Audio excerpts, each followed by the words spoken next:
Nuevamente nos encontramos a través de mi canal Conexión Educativa Digital para el desarrollo de un nuevo contenido programático de la asignatura de Estudios Sociales y Cívica, elaborado para octavo grado y el cual se titula Democracia en América Latina. Esta presentación ha sido elaborada y es narrada por su servidor y amigo de siempre, profesor Juan Amílcar Belloso Cerqueda. Les invito a compartir una nueva experiencia educativa.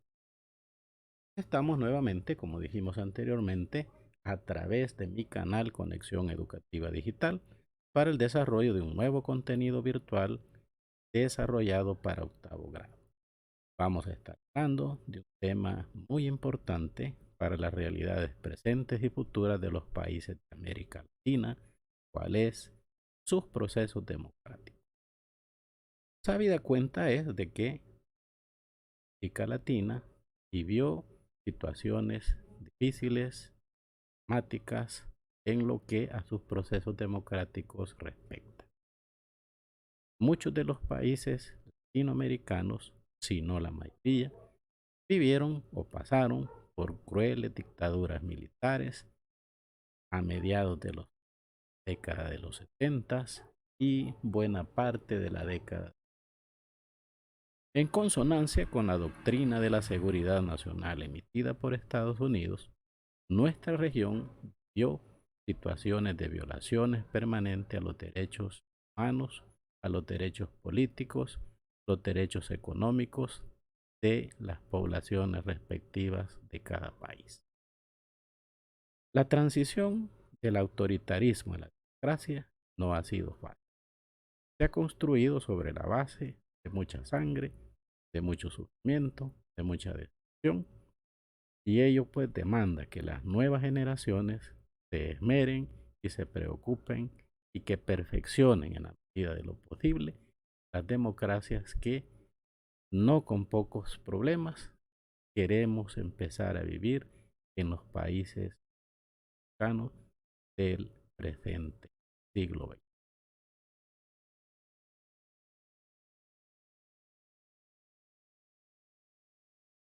Vamos a hablar en estos momentos de el objetivo que tenemos con el desarrollo pues justamente de este contenido virtual y vamos a conocer dicho objetivo en este momento. El objetivo pues de la clase es que el estudiante conozca, interprete y analice los distintos procesos históricos vividos por la mayoría de países latinoamericanos en la construcción de sus respectivos procesos democráticos hasta el día de hoy.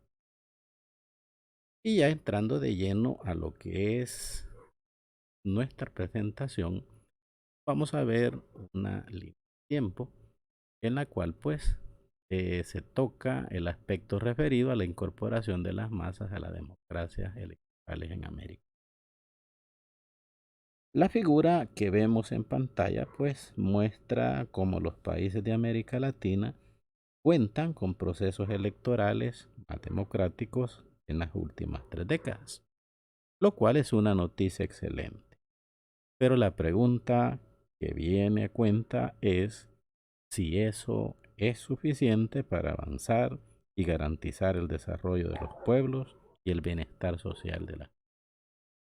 Ahí podemos ver en la imagen los países de América Latina que han vivido procesos eleccionarios en el periodo al cual yo hice pues alusión anteriormente y en el cual pues como yo apuntaba también se ha tenido que pasar de dictaduras militares caracterizadas por su autoritarismo y su violación permanente a los derechos humanos a vivir o intentar vivir procesos eleccionarios en los cuales pues el pueblo a través de sus distintas luchas ha cobrado fuerza y ha hecho pues que los candidatos que son de su preferencia ocupen los sillones presidenciales en la actualidad. Pero ese pues es o ha sido un proceso difícil de consolidar. Es más, no aún no está consolidado. Es un proceso que sigue perfeccionándose y que en el camino obviamente pues va encontrando dificultades, las cuales serán superadas si y solo si existe de parte de los pueblos que vivencian esos procesos un conocimiento de qué es vivir en democracia. A partir de este conocimiento van a saber valorar la democracia que disfrutan hoy en día. Pasando a otro punto, vamos a hablar de las características que debe de gozar una democracia. Vamos a ir comentando algunas y eh, pasándonos a otras por siempre pues el factor tiempo.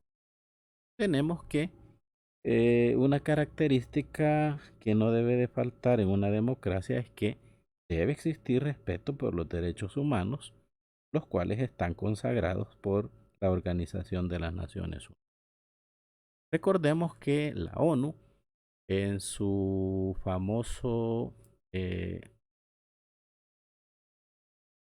la famosa Carta de los Derechos Humanos, a partir del año de 1945, hace ver que todo ciudadano tiene derechos humanos desde que nace. Pero, como yo comenté anteriormente, en muchos países latinoamericanos, en espacios históricos determinados, han sufrido dictaduras militares, gobiernos militares caracterizados por el autoritarismo. Y dicho autoritarismo ha llevado pues a que sus pueblos hayan sido víctimas de flagrantes violaciones a los derechos humanos. Como ejemplo de tal aseveración, pues tenemos en Sudamérica el caso de las dictaduras militares vividas en Chile, Argentina, Uruguay, que vienen a ser pues claros ejemplos de autoritarismo y violación constante a los derechos humanos. Y al mismo tiempo negación del derecho que toda persona tiene a su participación, que es uno pues de los derechos humanos consagrados por la Organización de las Naciones. Otra característica que debe tener una democracia es que debe conceder a los ciudadanos libertad individual y de asociación. Esto es que usted pueda agremiarse en defensa de sus derechos cuando sus derechos le están siendo vulnerados. Otro aspecto importante es que debe existir la presencia de múltiples partidos políticos. En los regímenes totalitarios de partido único, ahí pues, como su mismo nombre lo indica, no hay pluralismo político, sino que es nada más la elección entre miembros, pero de un solo partido. Eso es algo característico de regímenes totalitarios que obviamente pues están al margen de lo que puede considerarse como una democracia. Otra característica es que debe existir el sufragio universal, libre y secreto. Esto es el derecho de la población a elegir cuando es convocada a eventos electorales. Otro aspecto fundamental es que debe existir respeto al funcionamiento de los tres poderes del Estado: el poder ejecutivo, el poder legislativo y el poder judicial. En una democracia bien constituida, cada uno de estos poderes tiene perfectamente delimitadas sus funciones y no debe existir injerencia de un poder en el quehacer del otro. Y eso es lo que se conoce pues como el sistema de pesos y contrapesos. También debe garantizarse a través del ejercicio de una democracia que la población tenga bienestar social para las personas más pobres, lo cual permita nivelar de manera digna las desigualdades en educación, salud, vivienda, alimentación, empleo y otros. Esta vendría a ser, si analizamos detenidamente la situación, una de las materias pendientes en países que intentan iniciar procesos democráticos, como es el caso de El Salvador. donde existe demasiada inequidad social, lo cual ha hecho pues que se aumente la brecha entre ricos y pobres. Vivimos en un país donde el que es rico tiene demasiado, le abunda de todo, mientras que el que es pobre carece hasta de las situaciones más mínimas para poder llevar una vida digna. Entonces decimos, esta vendría a ser una materia pendiente, no solo a nivel salvadoreño, sino que en muchos países de América Latina, donde sus gobiernos pues necesitan trabajar mucho más para garantizar el bienestar social de su población, principalmente de la población más pobre. Otra situación es que para que una democracia sea considerada como tal, debe existir alternancia en el poder. Esto es que entre los distintos partidos políticos que compiten por ganar, ya sea pues la presidencia de la República, ya sea por ganar escaños en la Asamblea Legislativa o en las elecciones municipales, que exista la posibilidad de que si uno no está gobernando bien, sea pues cambiado por otro que tenga la intención de hacerlo bien. Esto va a permitir pues que exista lo que se conoce como alternancia en el y que no sea un solo partido el que se apropie del poder y que los demás pues solo sean simples comparsas en los procesos electorales, sino que los demás partidos también gocen de posibilidades mínimas para poder optar a los cargos de poder. También se habla de que una característica es que debe haber libertad de prensa. Esto es importante, ¿verdad? La libertad de prensa y opinión. Pero debe tenerse el cuidado de no caer en libertinaje, porque muchas veces a través de las redes sociales se cometen pues situaciones de calumnias, acusaciones infundadas contra las personas y eso después debe de tenerse el cuidado, repito, de que la libertad de prensa no se vuelva una situación de libertinaje que dañe a la susceptibilidad, ¿verdad? Y sobre todo la dignidad de muchas personas. Debe de serse muy cuidadoso en el ejercicio de la libertad de prensa y opinión. Otra situación importante es que todos, absolutamente todos, debemos ser iguales ante la ley. Esta vendría a ser otra situación en la cual nuestro país pues acusa mucha deficiencia. Sabemos que nuestro país pues es un país donde a diario ocurren muchos, demasiados quizás, casos de corrupción. Y esto tiene que ver con aquel dicho muy salvadoreño que tanto tienes, tanto vales. Si un ilícito es cometido por una persona de dinero, esta persona pues tiene el poder económico para poder comprar la justicia. Pero si es una persona de un estrato social bajo quien comete un ilícito, esta persona pues se pudre en la cárcel. Y no es que estemos diciendo que exista pues que porque alguien es de una condición social humilde se le va a perdonar un ilícito. El hecho es que si es una persona de dinero, si es una persona de un estrato social bajo quien comete un ilícito, pues tiene que pagar ante él. Pero lastimosamente en la letra está escrito en muchos documentos que somos iguales ante él. Pero ya vivenciado eso en la práctica, podemos decir que esta es otra materia pendiente para las autoridades encargadas pues de la administración de justicia principalmente en El Salvador. Otro aspecto importante es el hecho de limitar el poder de los gobernantes.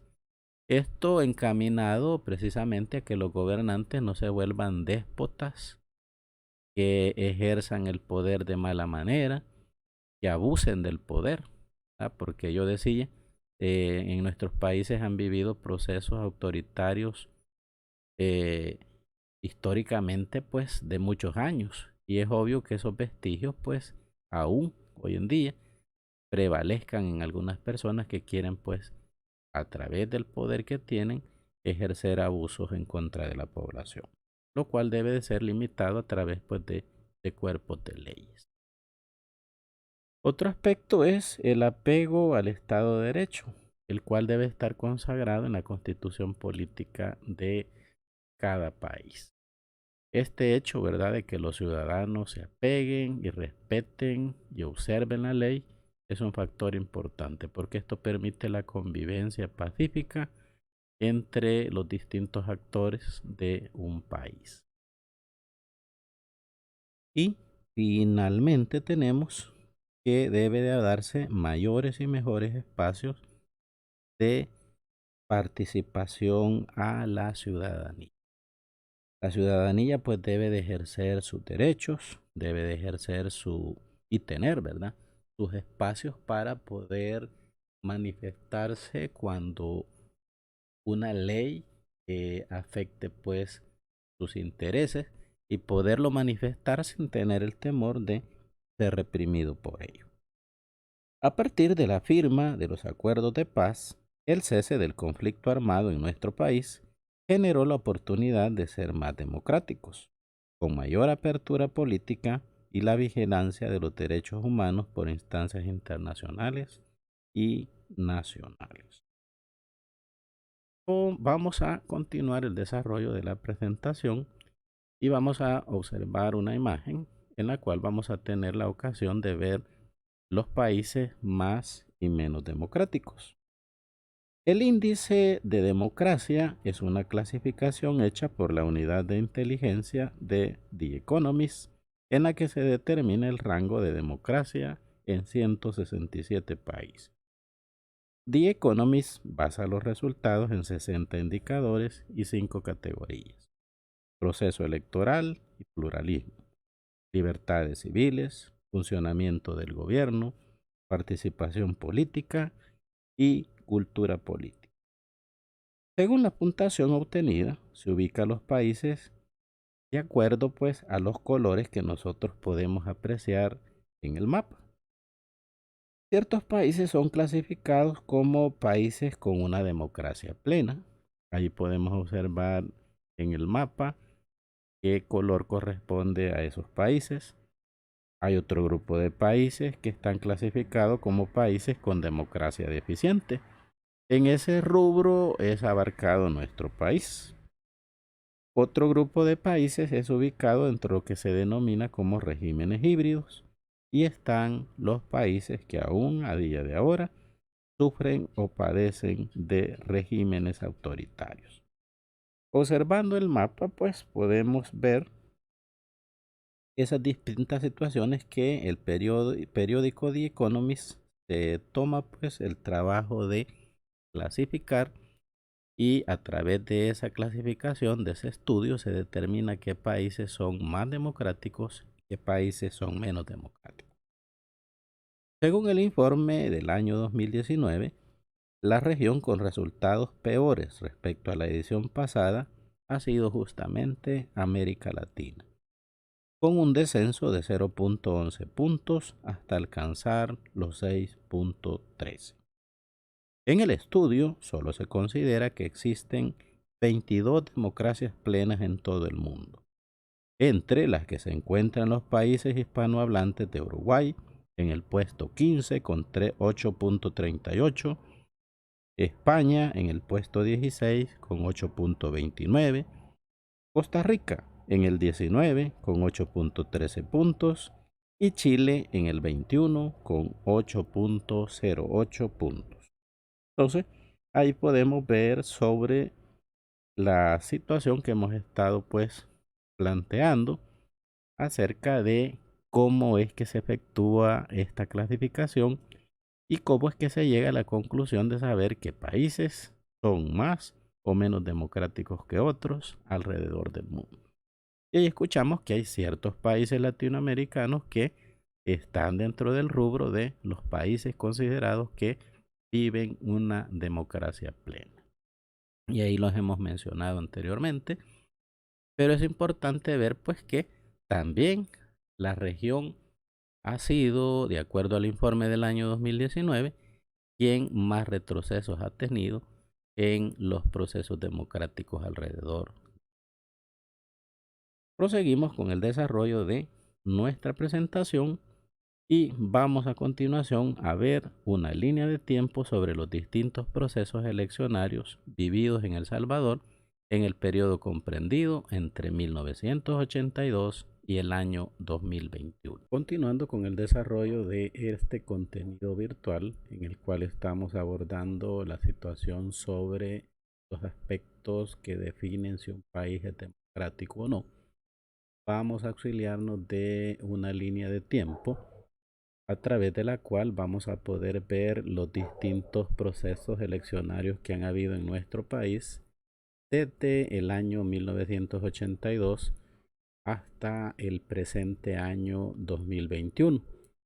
La línea de tiempo nos va a permitir ver cuántos procesos eleccionarios se han celebrado en nuestro país justamente pues en el periodo que hemos definido anteriormente, ¿verdad? Como es de 1982 al año 2021.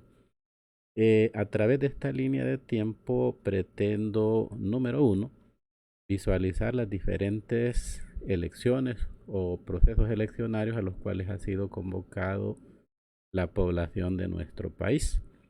Recordando pues que el hecho de que se celebren elecciones periódicas en un país no por ello indica que este país goce de una democracia plena. Vamos a ver pues en un reducido tiempo cómo antes de 40 años en nuestro país prácticamente se han celebrado 21 procesos electorales sin que a día de ahora podamos decir pues que en nuestro país exista una democracia plena, una democracia en la cual pues todos podamos sentirnos seguros de que nuestros deseos y nuestra voluntad como electores pues va a ser respetada. Sabemos que el país pues cuenta con una larga tradición de hechos pues afincados en lo que se conoce como autoritarismo y es obvio, evidente que esos rasgos pues perviven aún en nuestro. Pero vamos a observar pues esa situación. Es bueno conocer históricamente los distintos procesos que ha habido en nuestro país y caer pues en la cuenta, ¿verdad? De que a pesar de que son muchos, nuestro país está clasificado como un país donde existe una democracia con deficiencia. Y vamos a iniciar ya pues justamente a trabajar con lo que es la línea de tiempo. Para ello vamos a retroceder en el tiempo y vamos a ir avanzando poco a poco hasta llegar al año 2021. Vamos a situarnos justamente en el año de 1979 y lo hacemos en el año 79 porque justamente en esta época se rompe lo que se conoce como el orden constitucional. Dicho orden constitucional es roto a raíz del golpe de Estado que miembros pues del ejército junto con algunos civiles dieron al gobierno del general Carlos Humberto Romero, quien había sido electo presidente de manera fraudulenta en el año de 1977.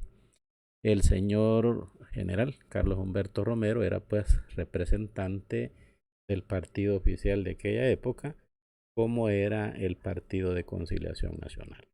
Entonces, el 15 de octubre del año 1979 se da una sonada militar, tras la cual pues él es depuesto como gobernante de nuestro país. Y a partir del año 79, nuestro país vive pues situaciones de índole política muy variadas y diversas. Hubo pues el concurso en el poder ahí de 3 juntas revolucionarias de gobierno y elecciones se celebraron hasta el año de 1982, que es el año donde se celebran elecciones para elegir una asamblea constituyente.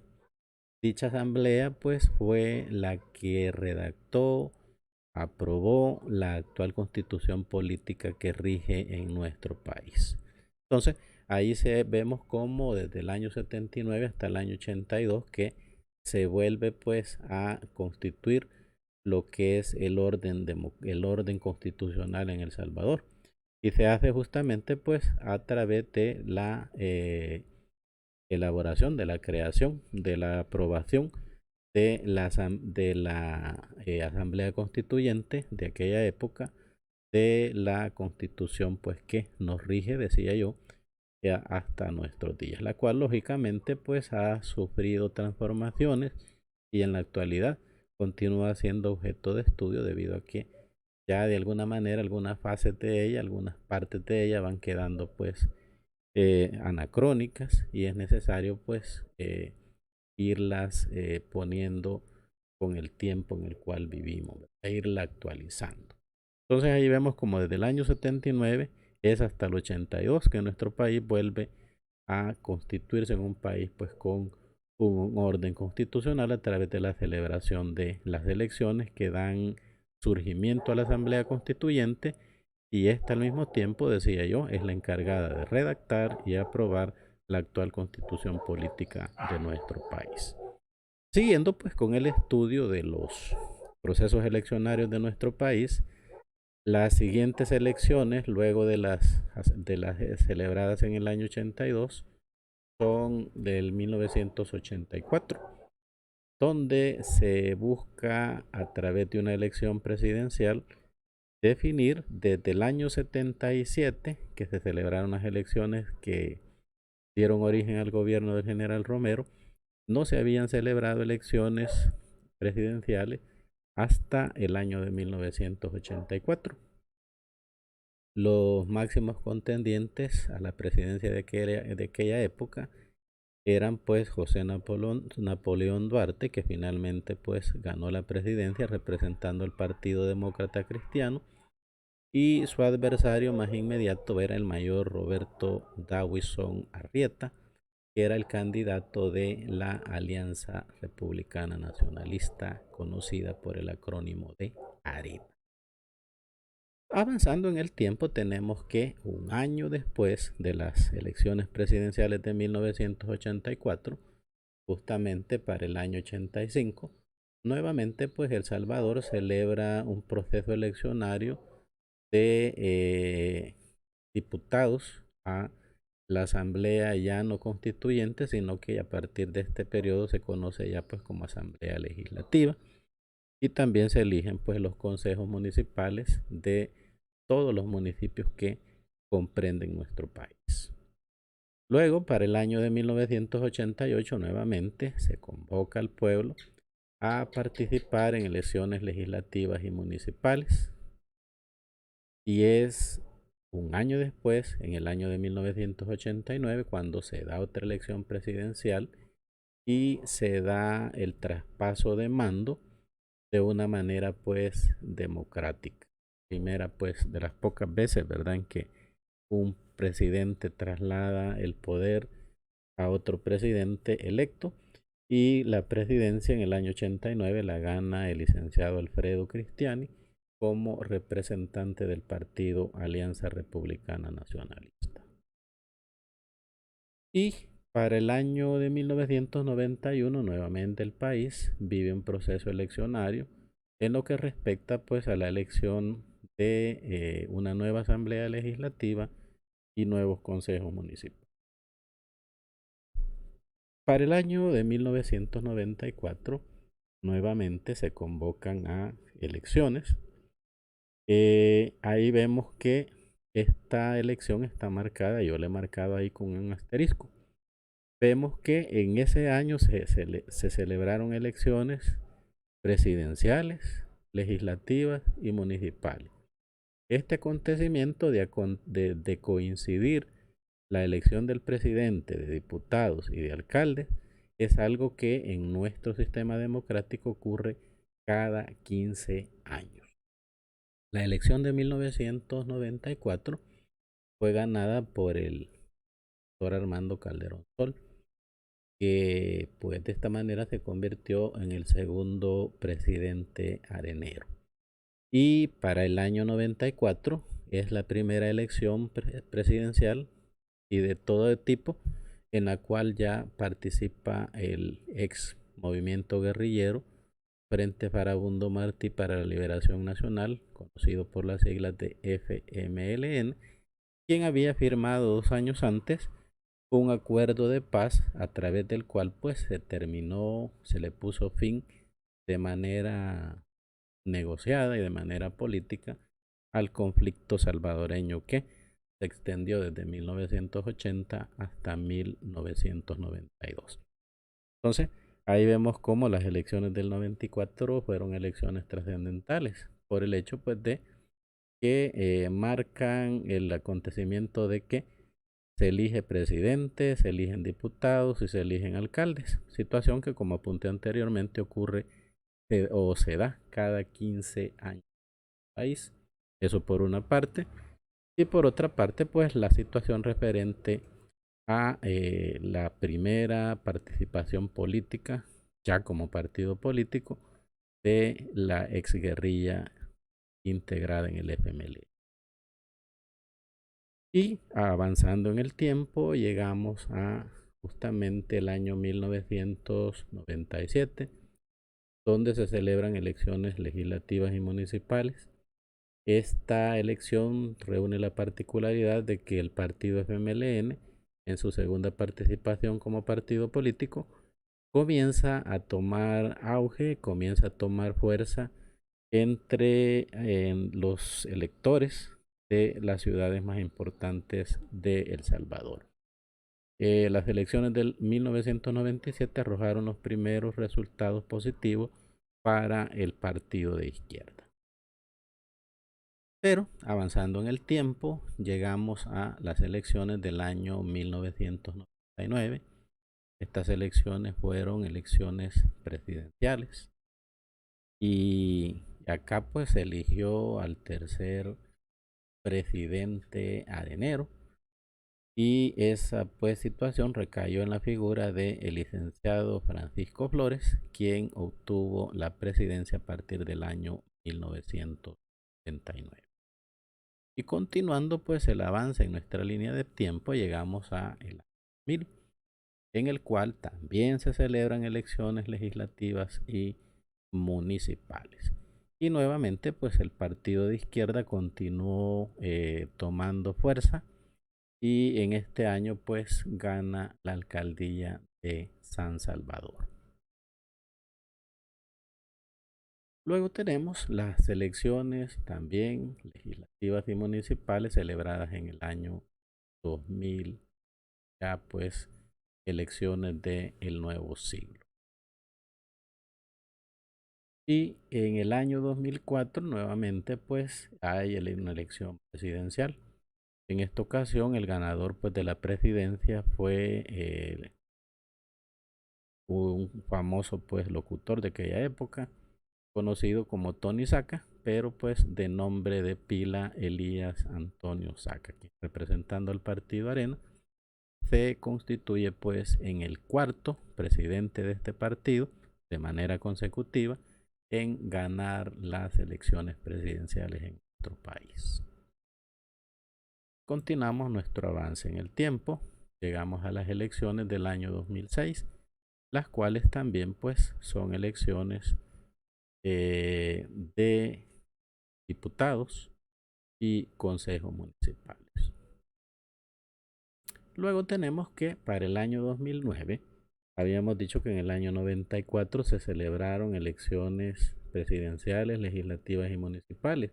Y decía yo que este es un acontecimiento que ocurre justamente cada 15 años. Entonces, si en el 94 se dio un suceso similar, para el año 2009 se vuelve a repetir esta situación. En el año 2009, las elecciones presidenciales, legislativas y municipales celebradas en ese mismo año y en la misma fecha, dejaron como resultado pues el primer presidente electo bajo la bandera del FMLN, como es el caso de Carlos Mauricio Funes Cartagena, quien a partir de ese momento se constituye en el primer presidente que fue electo, pues decía yo, siendo miembro del partido Frente Farabundo Martí para la Liberación Nacional.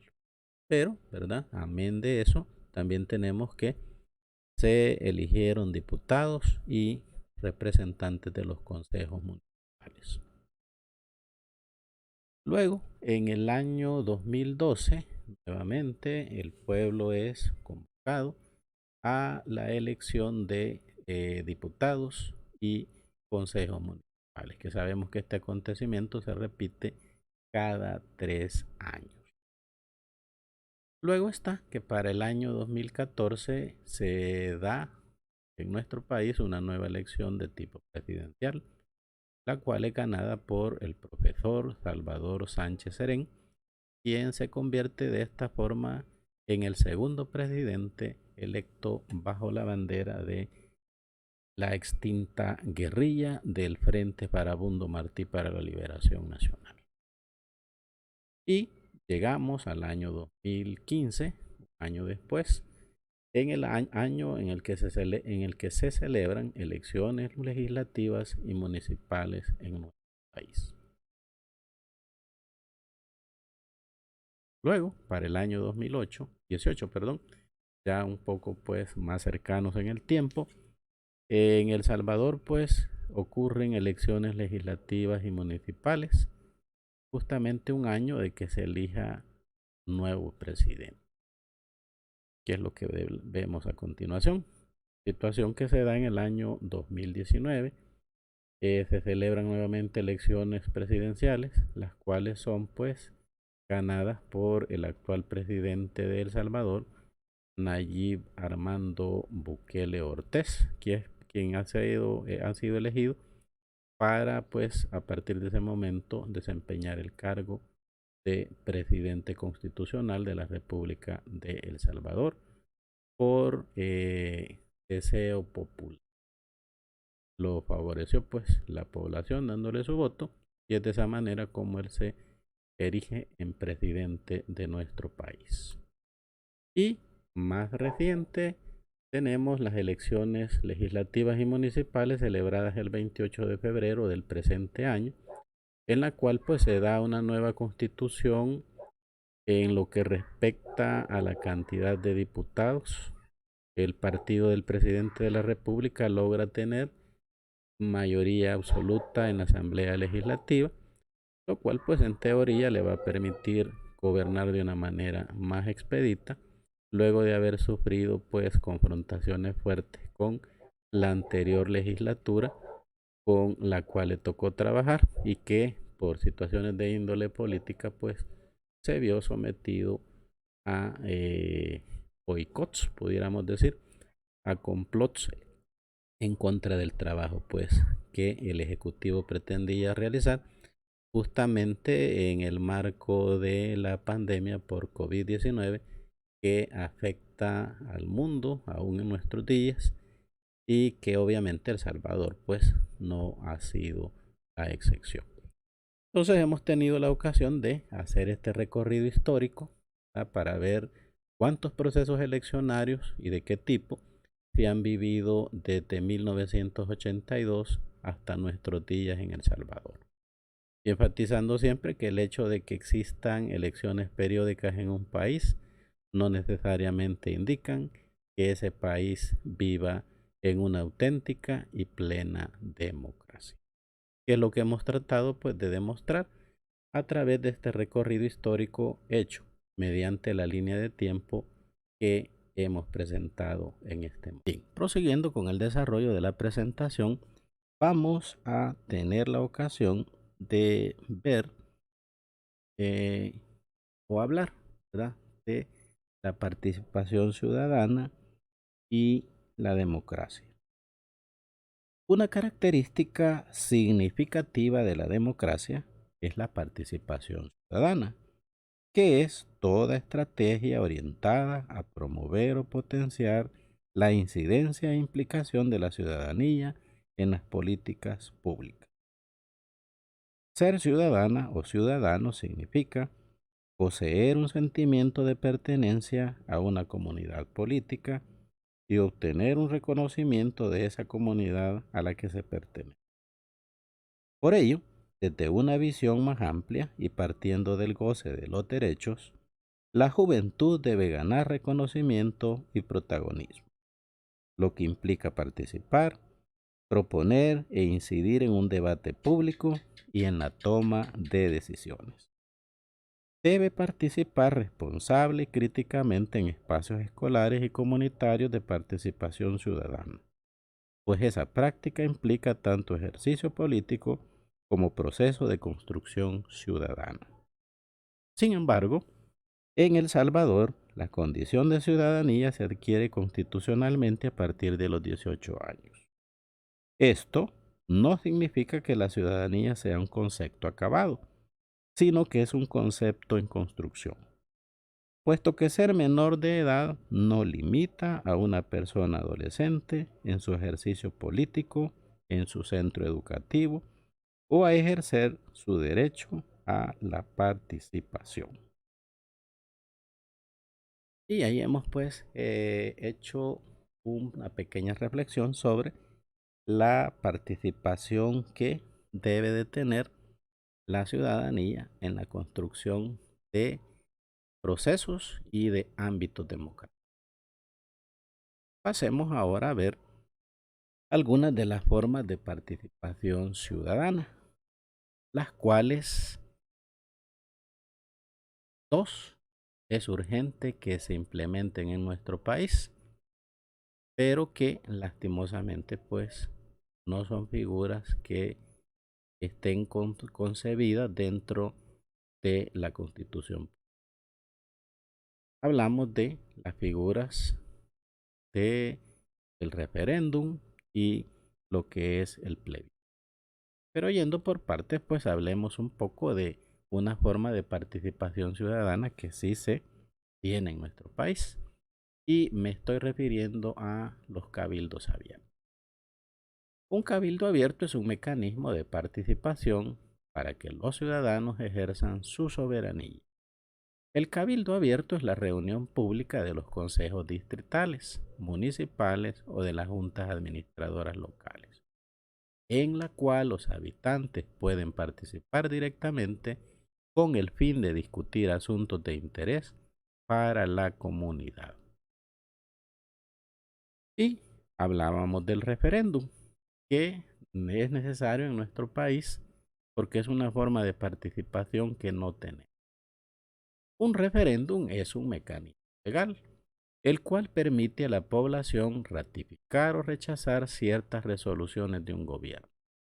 Se trata de una herramienta propia de la democracia directa, en la cual la gente toma una decisión sin necesidad de la intermediación de sus representantes. Otra figura muy necesaria dentro del proceso democrático salvadoreños y que carecemos de ella es el plebiscito. Un plebiscito es una resolución tomada por un pueblo a partir de la pluralidad de votos. Se trata de una consulta realizada por los poderes públicos para que la ciudadanía se exprese mediante el voto popular directo respecto a una determinada propuesta. Y ahí vemos tres, no son las únicas, pero que hemos querido pues eh, hablar de ellas porque una dijimos sí existe dentro de lo que es el proceso de participación ciudadana en nuestro país, como son los cabildos abiertos, los cuales por ley tienen que celebrar pues justamente las alcaldías. Pero también nos hemos referido a la figura del referéndum y a la figura del plebiscito, que son dos formas de participación ciudadana de la cual carecemos los salvadoreños y que urge que se implementen en el ordenamiento jurídico constitucional de nuestro país. Participar en un referéndum, participar en un plebiscito, le va a dar más fuerza de tomar sus propias decisiones al pueblo salvadoreño. Dentro del proceso de reforma a la Constitución que está en estudio actualmente, la implementación de estas dos formas de participación ciudadana han sido contempladas.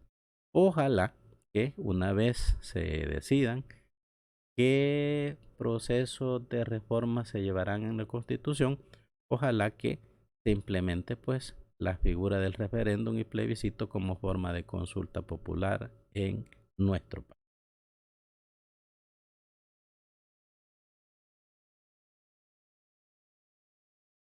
Y es así como ponemos punto final a otra entrega de Conexión Educativa Digital.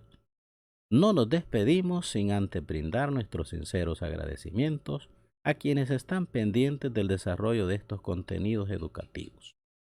Nos estaremos escuchando en una nueva oportunidad, si Dios así nos lo permite. Saludos afectuosos para todas y para todos.